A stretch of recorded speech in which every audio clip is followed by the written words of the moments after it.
What is up, podcast? Welcome back to Paradise on Fire. It's a beautiful rainy day outside, watering my lovely grass.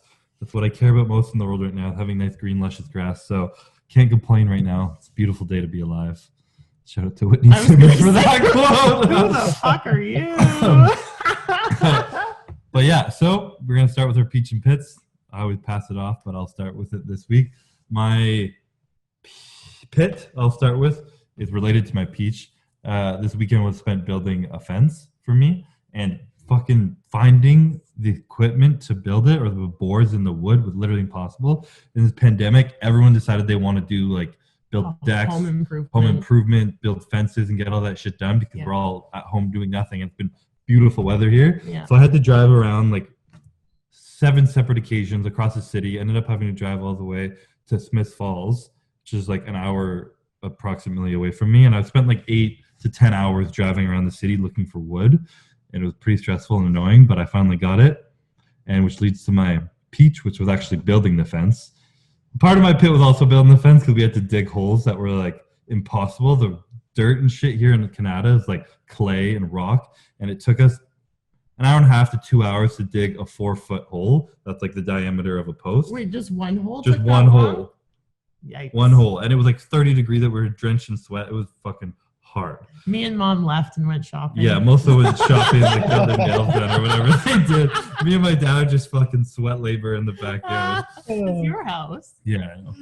But once they were in and we put the boards in, it was a lot of work and all it was holes in the ground. But the next day when we actually like drilled all the boards in and got at least half the fence completely done, it's like the really fun, like cool, rewarding project when you're building something and to like look at it like building and be done at the end of the day and be like, fuck yeah, I built that. It's very rewarding and something my dad has always done when I was younger and I think is really cool and probably something I'll get into when I'm older. It's like a therapy type thing for my dad, I think, and I think it could be for me when I'm older, having a workshop and just like building shit out of wood. Mm-hmm. Just like innate like manhood, you know, building shit out of wood with a drill and a saw. It's just fun. From scratch, yeah. From scratch. And it was really fun doing it with my dad, having some laughs and him teaching me the way of fence building and everything. So it was a good weekend. I thought you were going to talk about your neighbor. Yeah, that's what I thought you were going to do. The neighbor's dad. Oh. Because like dad is enjoyable to build a fence with. This neighbor, his father, not enjoyable to build a fence with. I don't want to get too much into it. I don't think they'd ever hear this, but the son's really fucking nice. But my neighbor's cool as fuck. His dad's nice too, but my dad's very like laid back and chill and is like supportive and like, all right, like do it like this. And we're just very patient and like, you know, we'll get it done as we do. Man, yeah. Very like methodical and just like, this is how we can do it. If you want to try something else, cool. Like give it a shot, like shit like that. And then my neighbor's father, who was helping with his side of the fence, is he's intense. He's intense. He's a foreign immigrant. I think he's from Poland or something. But like working class, like hustled his ass off, sacrificed his life to move his family over to Canada and create a better life for them. But like it created a hard man, obviously. Yeah. And just like fucking chirping. No, it's got to be done his way or the highway. Just like coming around, like chirping us for being lazy about digging the holes and complaining. Like this is easy. Like they go to the fucking moon. We can build a fence. It's easy. You don't need a machine. You dig the hole with your hands. Like kind of stuff. I'm just like, holy shit! Like compared to how I was raised, it's a much different story for sure. But it was funny to see the contrast in fathers. They both got it done. Fence looked the same at the end of the day. I think ours was just a little more or less stressed. A little more chill, to do it, more enjoyable. A little more chill and enjoyable. So yeah. Is this the same neighbor with the flower bed or another one? No. This is my neighbor beside me is really cool. I really like him. He's a doctor. He's a nice guy. Have you had any more issues with the lady behind you? They haven't said anything, no. I think she moved her garden because once it rained once, it drowned it again. And she's like, oh, shit, yeah, this is a really bad idea to build a vegetable garden in a rain ditch. Yeah. Not her brightest idea. But yeah. Has it like set in yet that you're like a homeowner? Not really. He doesn't care. I don't really care. He doesn't want to live here forever. Yeah, I don't know. It's actually no. We've had 2 houses, and the first house we knew we weren't going to stay in for very long. It was like a townhouse, and I was like, I was happy, but like it was very different. Now that we're in like a standalone bungalow that I love, it feels super different. So I can understand that you're it probably feels the same as renting almost. it's obviously a financial accomplishment, but like you don't start like nesting here because it's not forever. It doesn't feel like home yet, right? Yeah, a little bit, I guess, but obviously not a long-term home. Like, I don't care to invest too much money into like the inside or how I want it to look because I know I won't be here long. Like, I've only been in apartments, and like there's some apartments where at least like you had the front door that felt like more home. Apartments that I went into that were more hotel style, that had hallways and you had to like walk through the hallway to get to your room or whatever, or your apartment. That never felt like home. Like one day. Well, I guess you lived like that the last two places, didn't you? Yeah, that's what I was saying. This does feel like home. Like having like your bedroom and everything upstairs, and a master bedroom and an ensuite, and then your kitchen downstairs, and where I game in the basement. The separation. That's what I had when we were young. So that to me makes it feel like a home. But I'm also just kind of person where like I'm really excited to do something or get something, and then once I get it, it's just like, okay, what's next? Yeah, but you need to work on that because that's not a good way to be. It's good. No, it's not. It's good for some things. Maybe, it's but good for trying to win another Olympia. Well, yeah, but you're saying that it's one or the other. You're saying that you can't actually like sit and enjoy for a little bit without sacrificing your movement forward, and that's not true. Was it? You say that, but if I he's gonna start getting into this like animal mindset. Fuck the world, I need to win everything or whatever you I agree. I need to learn how to compartmentalize it better and only have it in certain aspects of my life. But if I started to have that mindset, like that I should sit and be comfortable and content and relaxed with, you won an Olympia, that's really good for you. Most people never win one in their life. That's when I start to like lose the hunger to get another one. And that's the number one reason, which is kind of leading to our topic today a little bit, why people do not become long-standing champions. People get to the top and they crumble. No one lasts at the top because they get comfortable and stop working. Listen, it's hard to stay hungry when you're at the top. I don't have that mindset like Ian does and you do, and this is probably why I'll never win an Olympia. Let's be completely honest, because I actually don't have this like hunger drive. Like I'm very like, oh, life's good, you know? Yeah, like, but you're probably happier. Maybe, I don't know, but it's something that I have a hard time like believing that it's better.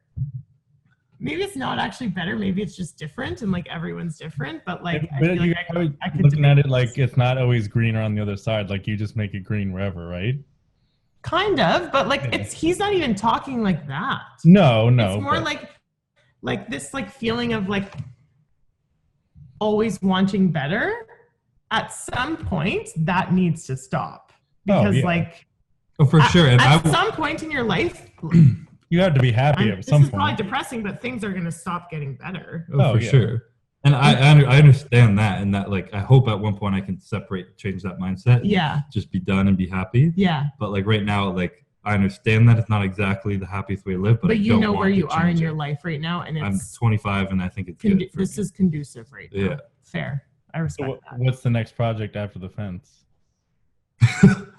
To the house? Yeah. I think that's it. Another house. I feel like I feel like after that we buy another house. It's more like business things that are going to start coming out of Christopher's head, and another Olympia championship, obviously. Well, that kind of goes into my peach for the week. With we're kind of just been gathering some different info about different clothing and stuff. So Gibbon obviously is sponsored by Gymshark, so he's sticking with that. But we've been working on some different one-off things, and I think finally we started getting some designs ready. So, I mean, we'll have stuff for this podcast, and then we'll have some other additional things. So definitely excited to get that going again. And shout out to the podcast merch. Get ready for it. That's what I'm excited for that. I'm super excited for that.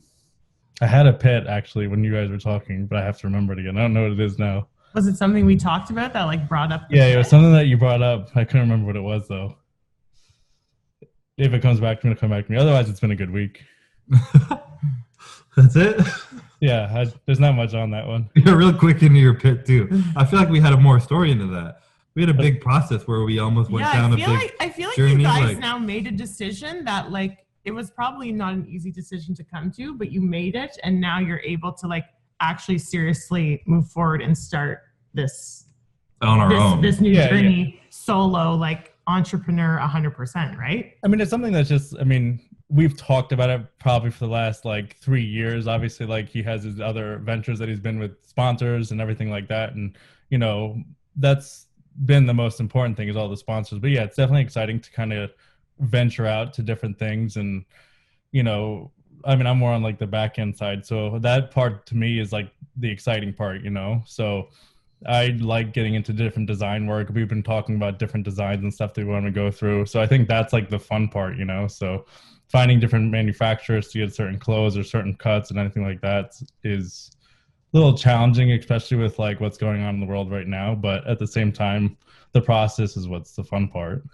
It's also like at the beginning when you're like learning and starting and you're finding these like whatever connections and manufacturers and all these things. Like once you're there and you can actually start creating, and that's going to be so cool. Yeah. Like that's going to be so And like exciting. Rob said in the last one, there's so many things now where you can just go to merch labs and have them make everything for you. And like I said with the fence, like building it up from yourself. And Matt, he loves the back end shit, like the fucking grinding the numbers, finding the right people, this failing samples here and all that bullshit, that hard part. And then when you have a final product and it starts to be good, you're like, how satisfying. From day one, like this with us. You know? I think, I mean, the coolest part for me is then like after you get to a certain, I know we've done like certain things so far, like we have like the Olympia stuff, like the one-offs, and we're going to continue with that, like the one-offs. So I think just the coolest part is like when you have a design that people, I guess, can relate to and everything like that. When you start seeing people wearing it, I think like that's the coolest part where they're posting about it, like the Thavid shirts, for instance. I mean, it was just one, but it kind of like took off from there, and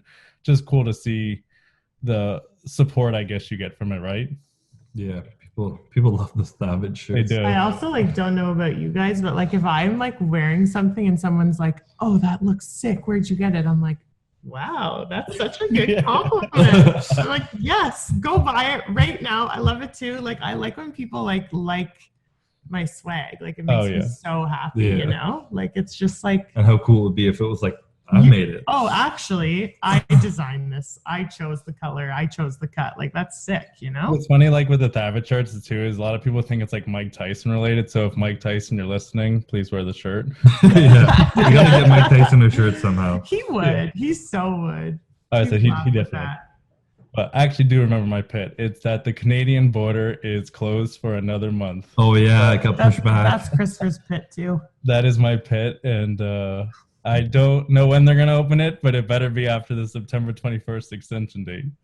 They've extended it. They've said they've only put a month. Like I know. Every month they say one more month. Yeah. And then it's one more month, like 5 times or 4 times. But that's good because at least they're reassessing. If they wanted to, they could just be like, fuck it, another 6 months. But I don't know if they are. I think they're just, if they said 6 months, people would freak out. 6 months, are you kidding me? So they're like, don't worry, it'll be 4 more weeks. Everyone's like, okay, I'll wait. 4 more weeks. Come on, 4 more. It's just to keep, everything's to keep the people down. Actually, that's true. I feel like that's like a tactic that a lot of like people politicians, use for like, politicians or even like, the government or even like companies that are gonna like come do work for you, you know what I mean? Like, we'll come in 2 weeks. We'll come in 2 weeks. We'll come in 2 weeks. Yeah, you've paid me already. Or if they're building your house, we'll be done in a week. 1 more week. Just one more. Well, we went 4 weeks over, so we owe us another $100,000. Completely off topic, but I remember I was listening to Joe Rogan with Post Malone, and he said that a Canadian government official had said there's actually alien-like people in the U.S. government currently. So what does that mean? I don't know what it means, but apparently there's aliens from human-like aliens are in our U.S. government currentry. That sounds like something an American politician would say, not a Canadian politician. Unless he knows certain things, and who knows? Joe Rogan and Post Malone were also on shrooms. Were they not? I feel like I saw at the beginning of that. Like, yeah, so we're pretty high right now. Are you serious? I think so. What the fuck? Oh my God. I guess. Why would you at that point in your career? Imagine being Joe Rogan, being able to have a conversation with like the smartest, like fucking biochemist human ever about like anything, and then getting high with Post Malone and talking for 3 hours. Yeah. And aliens. Yeah, right? He must have such a fascinating life, eh? Well, he's now moving. I think he moved to Texas. He's not even having his studio in LA anymore. He was tired of LA, so he moved to Texas. So like last week. So I don't know if that changes his plans. I mean, I guess not. I mean, he just signed a $100 million deal.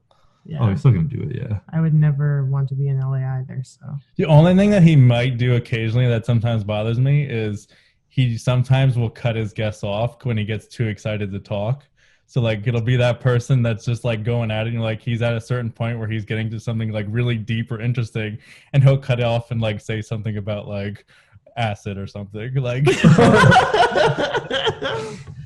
or his think tank, you know. Oh yeah. What about you, Mel? What's your peach and pit of the week? My peach is that me and my mom went to whatever place is doing my new kitchen, and I finalized the design, and we're actually totally gutting my kitchen and redoing my house. So I'm really excited for that. And it should be done by Christmas, which is like, I didn't even expect us to do it this year. So I'm so happy. It's going to change my house so much. And my pit, I almost wasn't going to say, but it's like actually the pit because it's kind of embarrassing and I don't really talk about it. But yesterday I ate sushi for dinner, which is fine. Good for me. Like I was like, whatever, I'm going to have a treat meal. And then I started eating cookies and I couldn't fucking stop. And I'm like, what is wrong with me that every time I'm like, I eat one, I have to eat till my stomach hurts. I don't know. Like, you've always been like that. I've been like that for my whole life. And honestly, I just want to be normal. I just want to be able to eat one fucking cookie and be like, or like a bite. Well, no, a full cookie's fine. I can't even, like, I eat one and I'm like, oh yeah, that was so good. I'm full. And then 2 minutes later, I'm like, okay, fridge. 4 more. And I eat until I'm sick. And I woke up this morning and my hands were swollen. Like I was like, oh shit, what did I do? Like I get it with my joints. My joints hurt when I eat like that. Too much like sugar. My I was so mad at myself. I was like, I guess I'll call it a binge. I don't know if I should. Like these words are kind of like thrown around too much and I don't want to start doing that. But I haven't gone hard like that in like a long time because I've actually been pretty like normal with my eating, like eating healthy, having a treat. And now I'm mad at myself that I went back in that like bad habit last night. Right, so you're saying you have been able to have some treats and stuff? Oh my God. For a bit, and then last weekend I had, I'm not even kidding you, a quarter of a cookie. And then I just stopped and it was normal. And I was like, wow, you've moved past it. Good for you. Good for you. And then last night just like lost it. And I was like, damn it. Why? If only things didn't take work once you were past them, eh? I think maybe that's what I did. You know, I like thought that I was like, oh yeah, you're good now. And then I actually didn't like cognitively think about it last night. I just like, I have this theory that my prefrontal cortex gets like really, really tired at the end of the day. I normally go to bed at like 9:30, 10 and wake up around 5:30 every day, whether I work, whether I don't. And if I stay up past 9:30, I swear my prefrontal cortex is shut down. And I have to explain what that controls for the non-neuroscientists. It's like your executive functioning. So like your like innate self wants to go eat a whole tub of ice cream, but your PFC will be like, no, don't do that. You're gonna get a tummy ache. It like relays your past experiences and stops you from doing what you actually like innately want to do.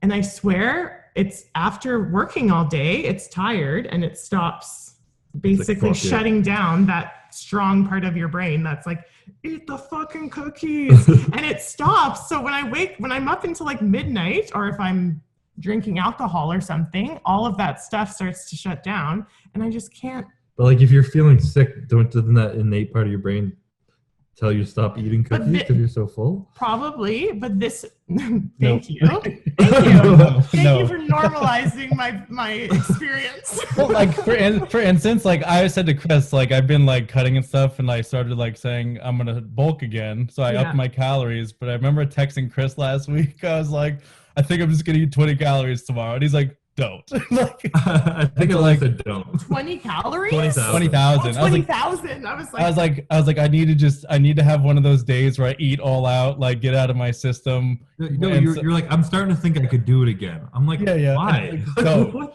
So like the next day, I mean, I didn't go and try to eat 20,000, but obviously I was like, you know what? It's just going to be like a day where I'm going to eat like whatever I want. and you eat, and like you said, you eat until you're full, but then you're like, well, what about like, is this open? Or your brain starts going from one thing to the next. Yeah. And like, I figured like this week, again, I put in like 500 calories or 700 calories more for the week. And then last night I was like, oh, fuck it, man. I'm just going to eat again like shit tomorrow. And because I lost 2 pound this week upping my calories. So I was like, fuck it, man. I can go eat another, like not binge day, but I'm like, I'm going to eat whatever I want. So today I've had burgers, poke, a ton of cookies. So yeah, it doesn't. Even like, do you feel like shit right now? I mean, I had a lot of food probably like it was like 3 hours ago. And before the podcast, it was 5:30 or so when we started. Yeah. I wasn't hungry at all, but in my head, I was like, I'm going to go get more food before we start. And I got like a bunch more and downed it right before we jumped on. And now does your stomach hurt though? It's already getting back to the point where it's like, it's uncomfortable, but I'm already trying to think of like what my next meal is when we're just sitting here. Jeez. Like at night, I literally sat on my phone. I sat on my phone for an hour and a half trying to go to sleep. In my head, I was like, oh, just go to sleep. And I was just looking up food on Instagram that I could potentially eat for the next day. Yeah, see, I don't do that. I do that when I'm prepping for sure, which it sounds like you might be actually, if you're like at a deficit and cutting right now. But like, I'm the same. I'll be like, oh yeah, I'm done eating. And then like, I'm full. I know I'm full. And then like, give me 15 minutes. And all of a sudden I'm like, what else is in the fridge? And I'm like, and then I eat it, and then I eat something else, and then you're already past the point, and your stomach is just like, you're in pain. Like I've had a lot of Tums already today. I feel like I've done that like 3 times in my life. Mm-hmm.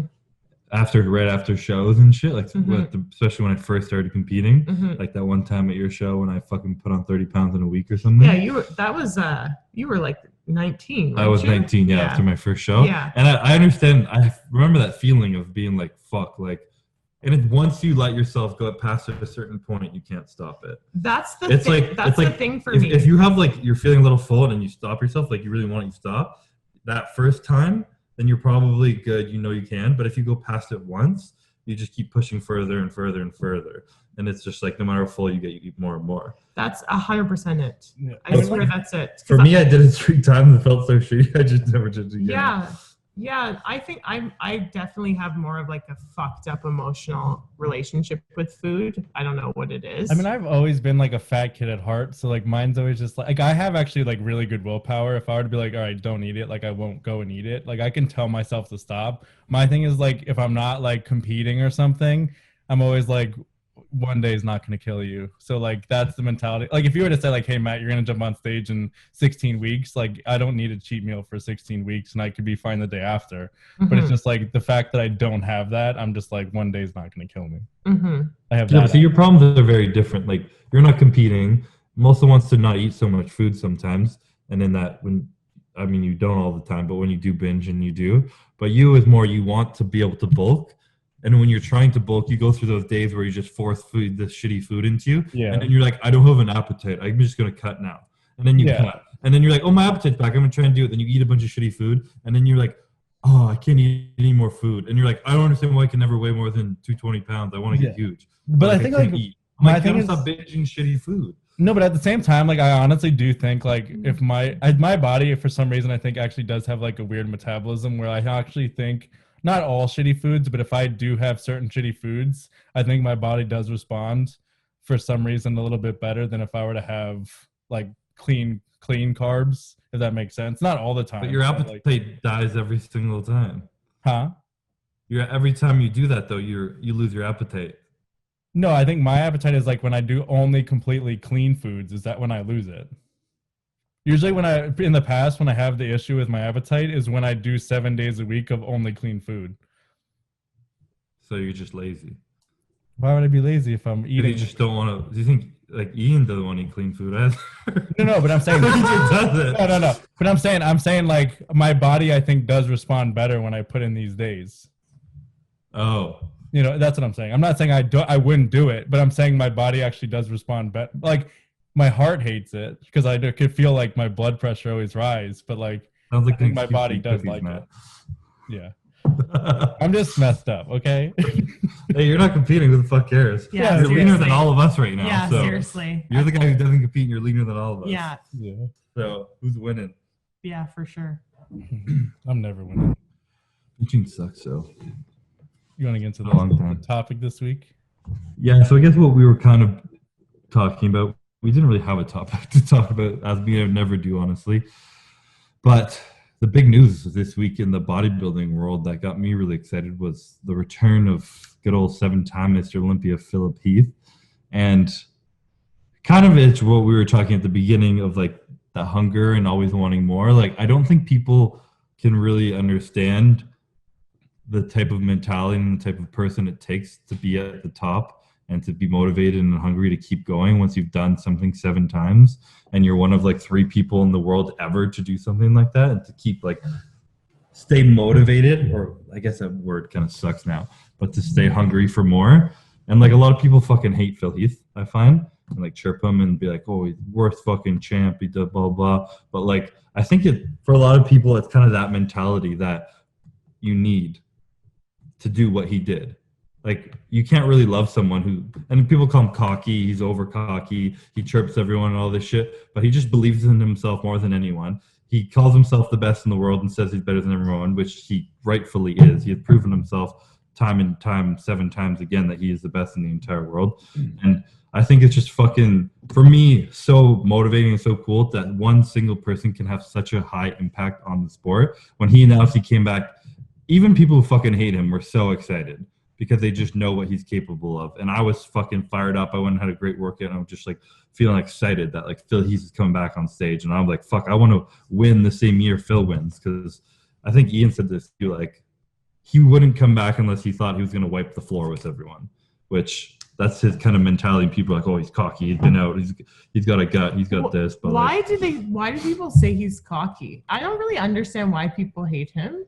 Like, is he they hate him because is he mean to people? he'll clap back to people in the comments sometimes. Like people will troll him or say certain things, and he has no problems voicing his opinion back. So it's just because he doesn't take shit from people online. So sometimes, I mean, he doesn't cross the line in any way. He just like tells it how he thinks it is, and sometimes it probably is like just keep your mouth shut type of thing. But again, when you're in his position, it's the mentality where he believes in himself, right? So if you just say, like, they'll just say, oh, you're a shitty champion or this or that. But at the same time, I think a lot of people got lost in the fact that, number one, it does get boring sometimes when you have the same champion. So I think that's where people were like, okay, it's time to move on. And at the same time, he was going up against Kai, who at the time was like the people's champ. Everybody loved Kai. So anything that was against Kai, he kind of, it built his, I guess, ego a little bit more that he was beating him maybe. And people kept saying, oh, Kai should have won. So you could tell that got under his skin there. Which I don't think Kai should have won any of them. And on that, Phil said in an interview before too, one year when he came second at the Olympia, he like, and I had the same feeling when I came second, he was relieved. He was like, fuck, thank God I came second. And he was like, when he thought about why he was second, and you said this to me when I was second, and I was like happy, and you were like, are you happy you came second? I'm like, yeah. And it was like when he wasn't fucking ready to be the champ. But when you're second and you're the underdog like Kai Green was, everyone loves you. Mm-hmm. Like, oh, you should have won. You're going to get it next time. Good for you. Like, everyone fucking loves you. It's easy to love the underdog. It's just like innate human nature to like the humble underdog. And everyone's going to love that person, such as was Kai Green. And then the next year, he fucking wiped the floor and then did it 7 times in a row. And everyone's like, he's not an underdog anymore. We've seen enough of him, like you said. I mean, like, even you this year, like, I've never really experienced like negativity towards you online. But when you won this year, it was the first time that like I was seeing negativity, and I was getting so fucking mad. I swear to God, I was gonna probably be so inappropriate on public social media because I was so pissed. Like, same with Ian. Oh my God, it was just like, well, Ian did get into it. Yeah, it was so angering. But that's you, who's someone who's like so like low key, like not really cocky at all. Yeah, and that's you just winning. So imagine someone like Phil, who, I mean, Phil's always been my favorite bodybuilder since before I ever even stepped on stage. And Ian showed me bodybuilding. Phil Heath was, I was like, wow, that's like actually like a beautiful thing to look at to me. Crazy. Yeah, you know what I mean? So I never really understood. I also love a man that like stands up and says like, this is who the fuck I am and this is what I'm gonna do. Like, I think that's respectful. Yeah. I'm never like bothered or intimidated by someone who's confident. So I think cockiness is a word for fake confidence. Like, I would say cocky is someone that actually thinks they're gonna lose and is walking around like, I'm the fucking best, But or like, someone who hasn't earned it. Yeah. Or someone, Yeah. and that probably isn't going to, you know what I mean? Whereas like if I would never use the word cocky for Phil Heath. No, you can't, because he's earned everything he's ever said. I think a lot of the thing is everyone always was like, oh, Phil Heath, you know, he doesn't train hard, he doesn't do this, he doesn't do that. But at the same time, like, I think it always goes back to this thing where the person who honestly doesn't work hard is usually the person who's always out saying, like, posting about working hard, right?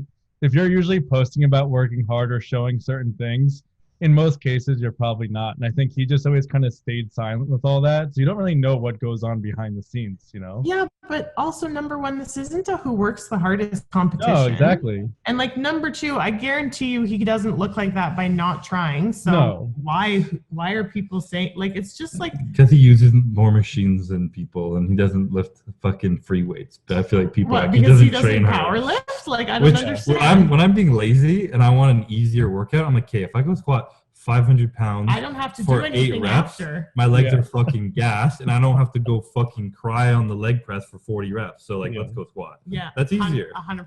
You know? It took me a longer time and more effort to build my strength up to that point, but it's easier to lift heavy than to fucking break yourself sometimes in a machine. I mean, Over it takes time, 5 yeah, minutes in 100%. between to take Right? Or I got to squat 500 pounds. I got a 5-minute rest. Yeah. You know? God. Definitely easier. Yeah. But at the same time, I think it's like, even from your standpoint, when you won, it's definitely a jealousy thing. Like, if you're not, I feel like if you're not being hated on, like, you're not, like, you are good if you're being hated on, you know? All the people who are in a position in the world where they're in a, you know, the best in what they do are hated on more often than not. Yeah, I mean, if you're afraid to get hated on, you got to fucking sit down and do nothing with your the life. thing with Phil that I've never understood is that I feel like if you were to take a poll of all the fans, there would probably be more people that hate him than like him. Yeah, Right? I would agree.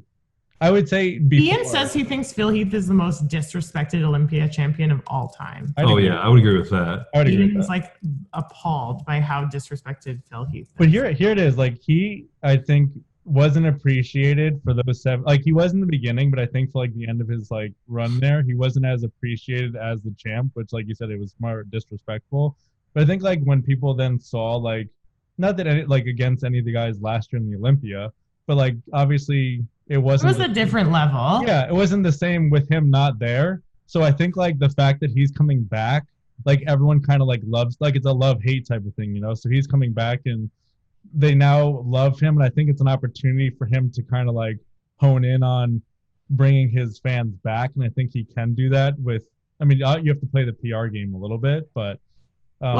Yeah, see, I think he's really bad at presenting himself. And like, I talk a lot lately. I've been thinking a lot about like compartmentalizing things and like how, like, what I was talking about, like that mindset it takes to be a champ, to believe you're the best, believe yourself. You don't give a fuck when anyone else say all you're coming in is to get the result of winning. That's all he cares about. But then that's just like, he couldn't shut that off. Whether in the comments and all this shit, you know, Interviews. He had to like prove to you, like, I fucking am the best and shit. Whereas like, he's older now, and I think he's better at his PR a little bit now, and he can be like, okay, like, I can be respectful in the comments, but like, I still think I'm gonna fuck these pussies up, you know? But I don't have to like. There's also like there's also like the idea of you knowing for sure that like you're gonna win and being that hungry and that confident, and then there's the feeling that you need everyone to know that too, or to agree with you. Yeah, you don't need people to agree with that or to think it or to believe it for it to be true and for you to achieve it. So like, you trying to waste your time and energy and your resources convincing everyone that like, I'm not cocky, like, I deserve to talk like this because I'm gonna win and I have won. Like, it's kind of a waste of as soon as you start resources. having to explain yourself, everyone's like, oh, weight, you know? Yeah. And then that's when nothing good comes of ever For explaining sure. myself. For sure. I also feel like it's a bit of like a strategy for him to have not come. Was it 1 year or 2 years? 1 year. He took one Olympia off. I feel like it was a bit of a strategy to be like, or maybe he needed the mental break after the loss or the physical too. I think he needed the break just from like, I think his hernia was an issue. He had like his was more than just that. Yeah, his was more than just a hernia. People didn't even know his hernia torn. He had like a 4-inch rip through that. I know people were so fucking offside about his gut, and like to be honest, like you and Ian had told me about the hernia, and I thought his like midsection looked fucking great for the fact that he had a torn hernia. A fucking rip in it. You can't even barely get hernia. And I had a little hernia. Whatever, an open. I don't know what the fuck it was, but like people were like ripping him apart for having like a. People are so stupid with this whole bubble gut thing though recently. Yeah. It's like it's become an obsession, you know? And a lot of times like what I thought was always unfair, what always is put out there for this bubble gut thing is always like an in-between pose where they're like letting out their air. Where their like breath is out? Yeah. I know. So he's taking that 1 second break and that photographer happened to get that 1 second and not when he was fully flexed. And then that's the one picture they throw out there. To be fair, that is part of bodybuilding. No, it is. You're on stage for 10 minutes of the year. Every second, don't fucking let your go. No, of course. But I think at the same time, it's just like if there is that 1 second, you know. Yeah. No, I agree. I agree. I've always been like a advocate of Phil Heath for some reason. I don't know. I think because he has a lot of that like fucking raw confidence, like giving a fuck that he presents. That I have inside me, but I don't present a lot. Well, yeah, it's something that you're working on kind of like letting be released. Yeah, like I have this belief in myself. I just kind of, I don't show it to the world. No, you don't just not show it. You literally suppress it. I suppress it. Which is not a good thing. No, for sure. But I think that's what like, that holds me back 100%. And then that's the thing that kind of makes people like me a bit more.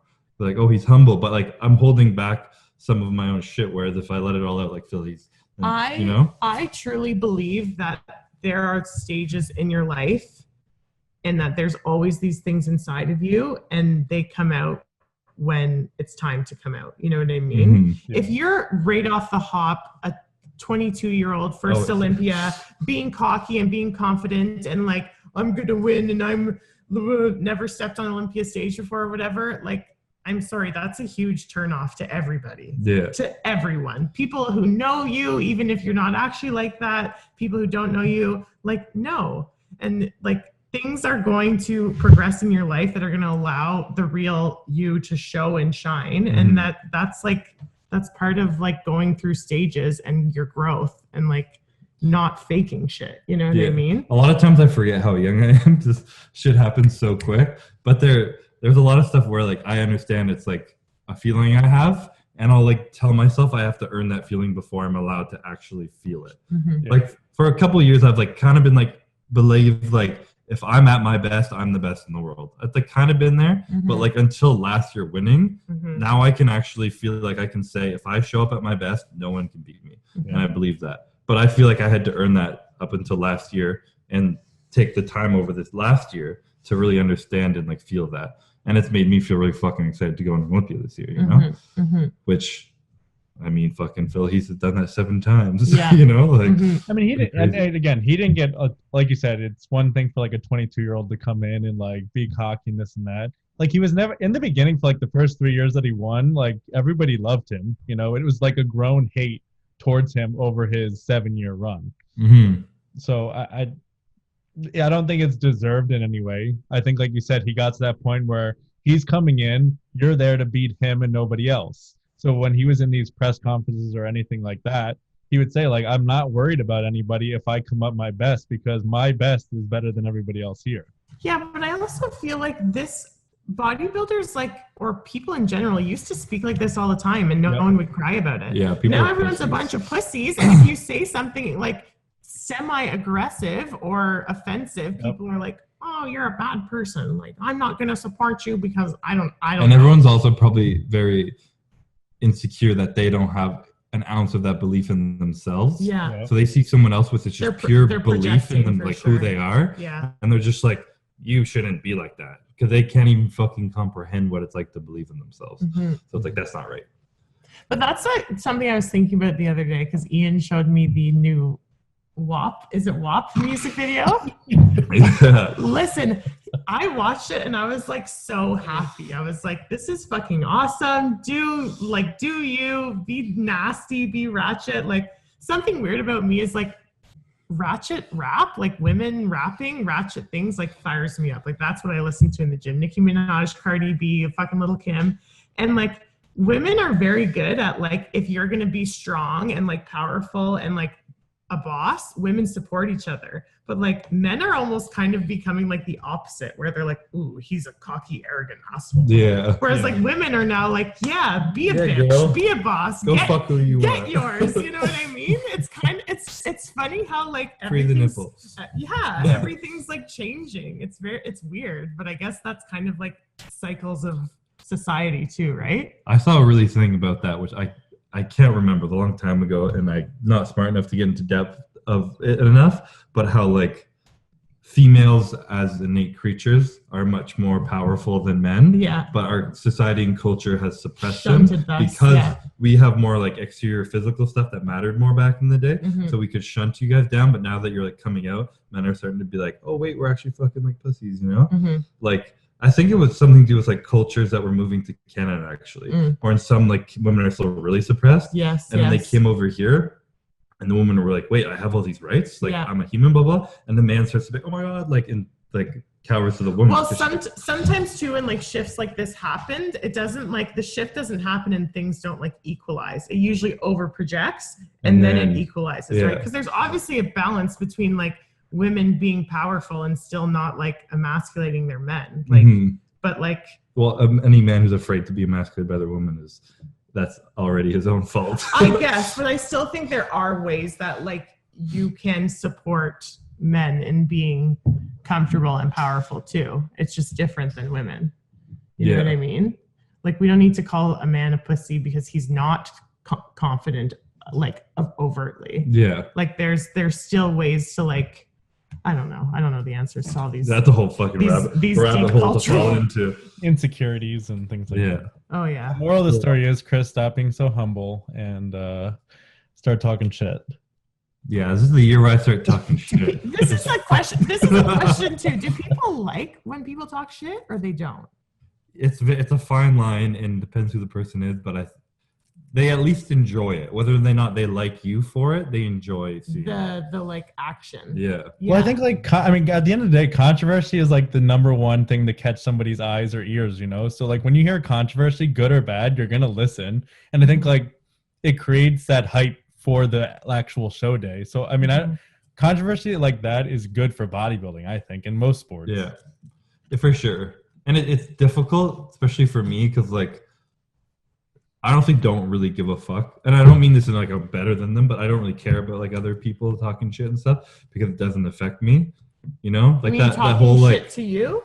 Just Okay. Or to me, yeah. Or like the whole like the loudest person in the room has the most to prove and no way to prove it. Yeah. That old saying or whatever. Or I don't know if it's old, but that fucking quote, it's kind of just like you believe that. Yeah. I don't need to fucking clap back at this person because it's like, no, you're talking shit to me because you're trying to be here, you know, when you're not. So it's just like, but then again, it's also fun sometimes to poke back, but you don't want to think, but then there's that fine line of like, oh, well, Chris is scared. He's going to beat you. That's why he's clapping back. It's like, no, I'm just fucking having fun with it, you know? Yeah. I feel like it also depends that's that fine line on your relationship with the person that's clapping at you, right? Yeah. But for me, at least, because I never do, when I put like subtle things out, like once a year, maybe people are like, oh my God, Chris is going off. But I'm not at all, you know? Yeah. But it makes it more like funny that I never do it, I think. Yeah. And they've tried it like recently, like you said, back in the 90s. I mean, that's all they used to do. But there wasn't social media, I guess. So when they went into these interviews, they would clap at each other and this and that. So you didn't, I guess. Fucking awesome. Yeah. So like that's what created excitement for it. But now it's like social media kind of just takes over all that. So when someone comes out, I mean, now they have to like almost plan.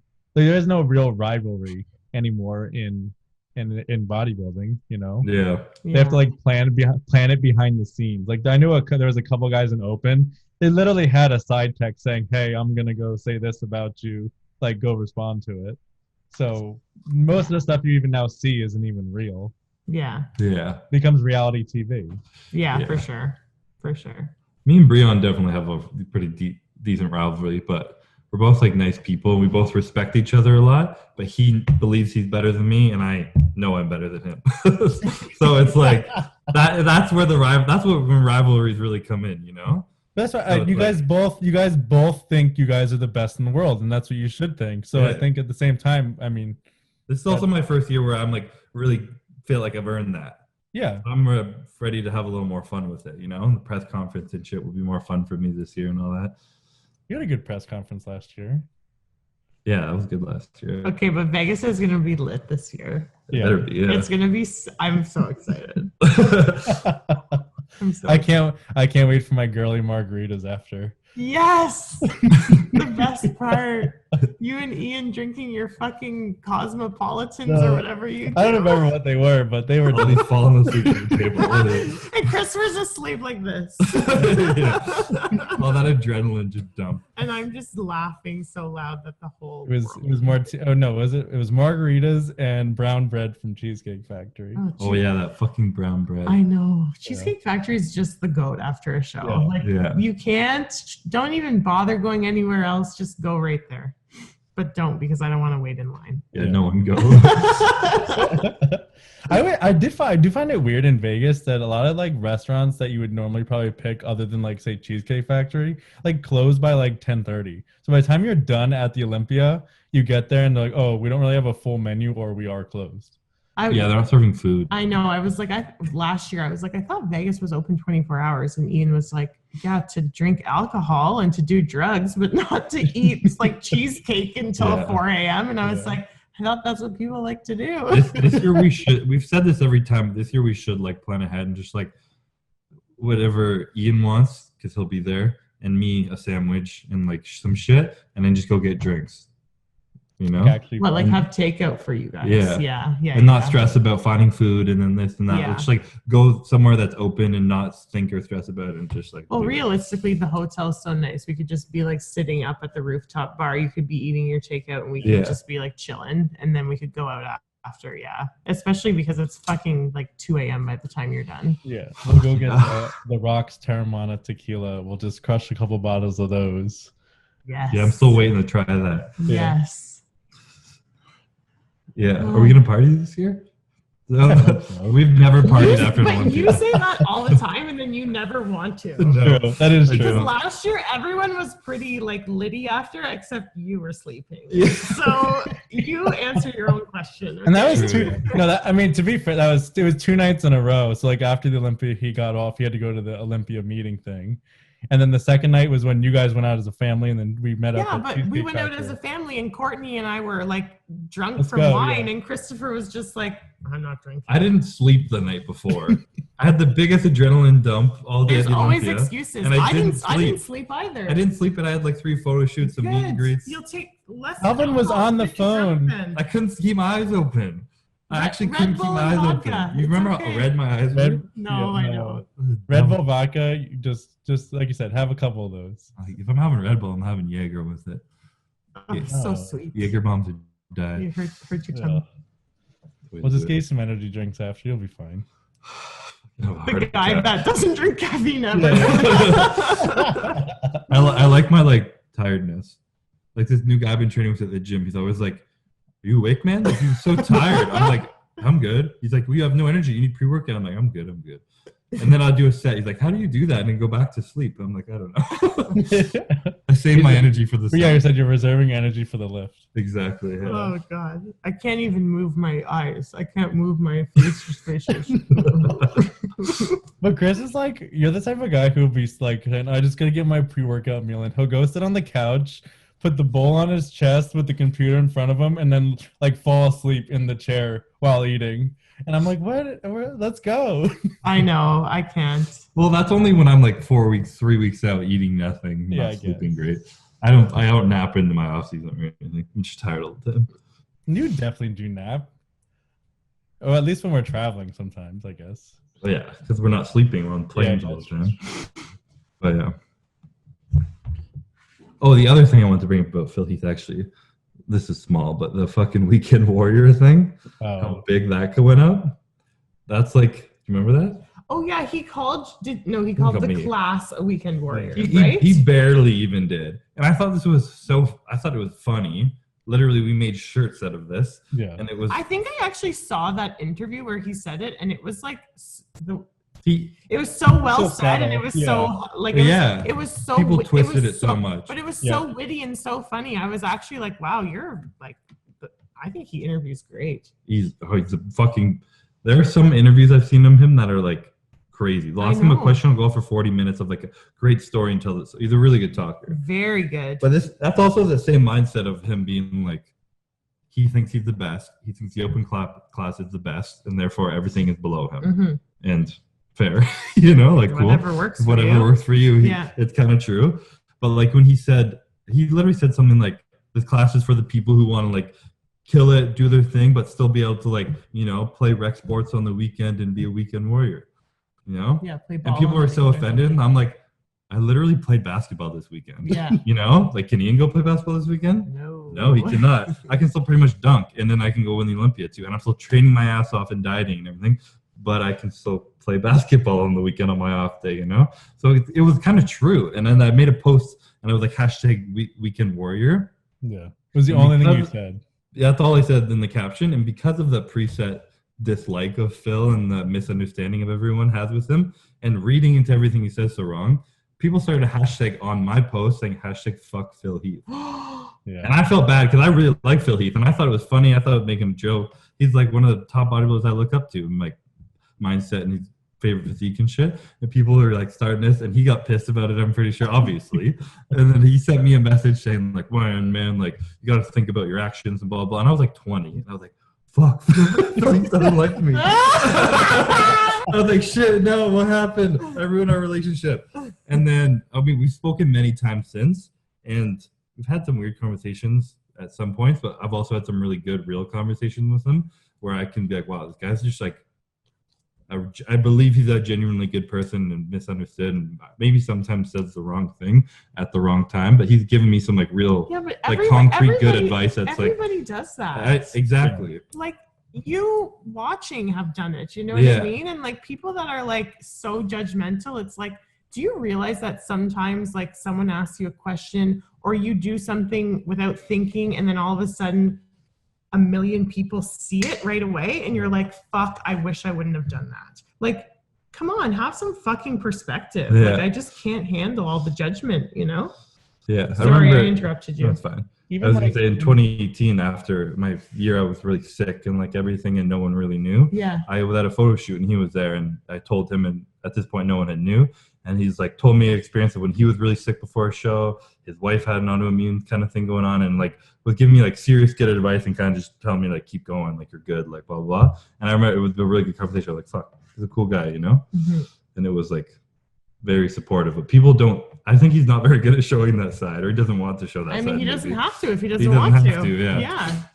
But I think that's what goes into a good champion. Like you said, he goes to like some of the younger guys, and he does give that advice that some people might need. I think that's what makes a good champion at the end of the day. Mm-hmm. You know, so he might say, like you said, a wrong thing here or there, but at the end of the day, it's what's making the sport better is what makes a good champion. Yeah. Yeah. Yeah. And people also say he's done nothing for the sport. Like, that's not true. Look how fucking excited everybody was. Yeah. When he came back. Everyone in bodybuilding only talked about that. But like, when people say like people are doing nothing for the sport, like, do you follow Phil Heath? Do you enjoy watching him on stage? Like, let's be serious. When I was at the Olympia, when was it? 2018, the last time he was on stage, he lost, right? 17, we watched him win. You and Mika were competing. We both sat in the crowd and watched him win. And we died when he came on stage. I don't even know what song he came out to, but it was Money in the Bank. Oh, Money in the Bank. Oh my god. God. I looked for this video all over the internet. I can't find it. He walked out in the lights at the back of the stage, and the song was just like I got money in the bank. Shawty, what you think? But then, and he just comes out like the year after, it was, I can't even remember. It was like Humble or something. Like Kendrick Lamar? Yeah, it was like a Kendrick Lamar song. It was like dun, dun, his walk when he comes out with his little shoulder jump. And I just remember being like And the whole crowd energy was like that. Like, it was so electric. And I was like, this is literally what it's all about. Yeah. And this guy is giving it to you right now. So Yeah. what the fuck are you saying? He's done nothing for the sport. And that's something you can't understand that unless you see that in person. Was it on top of that? I don't think people realize like how actually like good he looks in person. Like, Oh my God. Like I didn't know. Pictures Yeah. look good, but Yeah. when you see him in person, you're like, holy fuck! Like, how does someone look that good? Ian said that to me 2017 because he had I think he went to 16. no, we didn't go 2016. Me and you went 2017. Yeah. That was our first Olympia, but Ian went 2016. And the next year when we were going, he's like, wait till you see Phil Heath in person. He looked at me, he's like, you're gonna shit your pants. And I think he hit a back double and we're right at the front. Yeah. And I was just like, He what? turned around and just flexed his hamstrings and like, Yep. see how shredded he is in pictures, and like he looks good, but like No justice. picture like the softened app people put on their face. That's what his pictures look like on his whole Yep. body Oh my compared to real God. life. It Like was he's really crazy. like from the waist down, like he's grainy. Like you don't realize that in pictures. You can't see the pictures. It's also the detail in the hamstrings. I've literally never seen that before No. in anybody. No. I'm sorry, I never have. The roundness and thickness of his full back. And his bubbly back. I remember looking and I looked at Ian and I was like, wow, you really aren't that impressive anymore. it's honestly, and like we're fucking pumping his tires right now, so hopefully if his confidence is too high he doesn't listen to this, but like He won't it's hear one of those things in bodybuilding where like if you are a bodybuilding fan, you have to see Phil Heath compete before you die. Yeah. And that's what he does for the sport. Yeah, That is 100%. like, and I can understand that. No one ever told me that before, but like when we saw him that time, I was blown away. Like fucking, and I already loved him before that. Mhm. I was like, holy fuck, is this Mhm. real life? Like insane. I mean, you just have to go to the Olympia in general. I feel like people always ask me like, what's it like when you're there? I'm like, I can't really explain it because it's actually just an emotion. Yeah. The energy makes you, even if you're not competing. Last year I wasn't competing and I was honestly really scared to go because I thought I was going to be sad. I thought I was going to be like really like, you know, like, wow, you wasted a year. You could have been up there. You should have been up there, all these things. But I was just there and like the energy feeds and it's just like, it feels like you're in like such a magic place and everyone's just like, It's also different when you like have such a close experience with me competing and like yeah, that's true. But it just like fires you up. I swear to God, does. it just like really gets you going. Like it's I just, mean, when I used to work, I would always walk around with like the bodybuilders and stuff, and like as soon as you left the place, you're like, "Fuck, I need to become like 250 pounds." Like you got like I'm pretty to the small. gym right now. Yeah. It is like people go to shows and they're like, this is the spark I needed for my motivation. But after the Olympia, we're like, oh yeah, but for the year, you're Yeah. good. You're it's good. it's fucking cool for sure. Yeah, it's so cool. You know, so much goes into it. There's so many people there. Like, you know, everyone up there killed themselves there. And Yeah. every time someone like the champ is crowned, open especially, like the crowd just erupts and like stands up, Yeah. freaking out. Like, it's fucking really cool. Yeah, it's so cool. Do you think it'll feel any different now that it's in December? I think it's gonna be better. I think it'll be better. I think everyone's gonna have so much. I think it's a way better date. I think it's a better date too. I Yeah. feel like it's like, I mean, I enjoy traveling more in December, to be honest. Yeah. We live in a cold place. It's probably selfish, but like just for like the timing, even for people who, I don't know if the Arnold will happen next year, but for it to be closer to the Arnold, it's just like better. You know what I mean?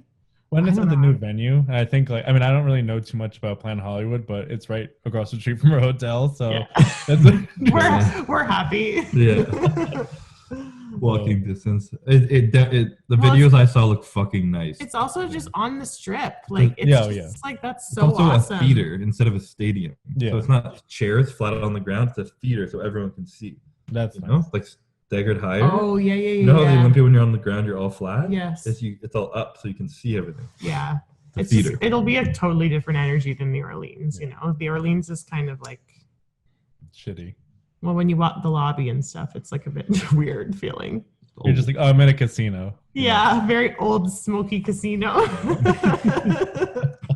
I've always felt too like Wonderland to like I honestly take it in as shitty, you know? I know I still like it because I have so much like right? good memories. I think of the Orleans as just like awesome, cool even place. even that stupid TGIFs that's in the bottom of the Orleans, I'm like, ooh, I like love it there. For me, it's a beautiful place. It's gonna be weird. I've only been there 2 years. It's gonna be weird switching it up this year. Yeah, it will be very different. Should be fun. Gee, that took a lot out of my energy out. Sweating again. I'm sweating too. It's too hot in here. So I'm just I think like the food's going through me, so I'm just like, oh. We're all just sweaty messes. I just got back from the gym, so that's my excuse. I don't have one. I'm just hot. You guys are both in hoodies too. His house is normally freezing. Yeah. He keeps his house at like what, 65? I don't know. We live in Canada. What? Keep it at 19 to 20. Oh, I don't know. Oh. My house is in Fahrenheit. Oh, is it really? Thank Yeah. God. Wait, do you do Fahrenheit or Celsius in your house? Fahrenheit. Okay, that's American. Is it? Yeah. Check the weather network. Yeah. No, What's it outside? no, I know that the outside is done in Celsius. I just thought indoor was always Fahrenheit. Why? My last 2 houses, it was like that. You keep it at 60. That's cold. No, I don't keep it at 60. Oh. We keep it at 72. Oh, okay. Oh, okay. Probably 20. Okay, I think mine's like 68 here. I think Ian turns it to 68 when he's sleeping, especially if he's like, I have to sleep with a fan on me, or I can't sleep. I just bought him one because I'm gonna need one though, because upstairs isn't good. Cool. I got a fan that's like technically an air circulator, Yeah. and it actually makes our room freezing. The whole room, not just like where the fan's blowing. I walk into the bedroom, I'm like, oh, it's so cold. Need that. Mine's because it's a fucking smart home Nest. So it's like, let us try and guess your behaviors when you're in and out of the house. So I'll like. Yeah, but you must be able to turn that off. I don't know how. Sometimes it's nice though, because it's good every day Well, at like then don't 11 complain p.m. about it. It goes down to 19. But then some days if I'm home, it'll like go up to like 24 and it's so hot. And then all of a sudden I'll come back and I'll be cold and it'll be 19. It'll be cold and it fucks me up. Well, you kind of like it, but you hate it. So decide and then 50-50. and then program it properly. Yeah, you gotta program what I do. All right, we're bantering about random shit now. Yeah, Probably sorry. time to shut this one down. Kind of a random episode, but something I was just really excited when they announced the return of Phil Heath, and I wanted to talk about it, I guess. Well, you must start prep soon. 17 weeks out. So what? 16 and a half, I guess. So I start. Do you end of start at September. 12? Usually, yeah. Usually? 12 I'm in good enough is- shape, at least. 12 would be, I think, September 25th, 26th, whatever weekend that is. Yeah. So coming up real quick. Good. Maybe we'll have Phil Heath on for my start of my prep on the guest. What's his face? I'm scared. I was scared enough for last week. I can't do that. I was so nervous just to have anybody on. I was like, oh. My booth 2018 was right beside Phil Heath, and I actually shit. I took a photo and I sent it to Ian, and I was like, I can't breathe right now. Oh, like your meet and greet when you're competing. Yeah. Yeah. He was. That's he was right. You were on the floor. I Yeah. forgot. I was on the floor. I was like, excuse me. I think I'm there's like a- tucked in the corner. Yeah. I think there's a mistake. I'm not supposed to be down here. They were like, no, this is right. I'm like, why? Like, I was so scared. Oh my God. I saw mom and dad. I'm like, can you just come sit at my booth, please? Normally I have Ian. I was like all alone. God. All right. That's a wrap. We'll catch you kids in the next one.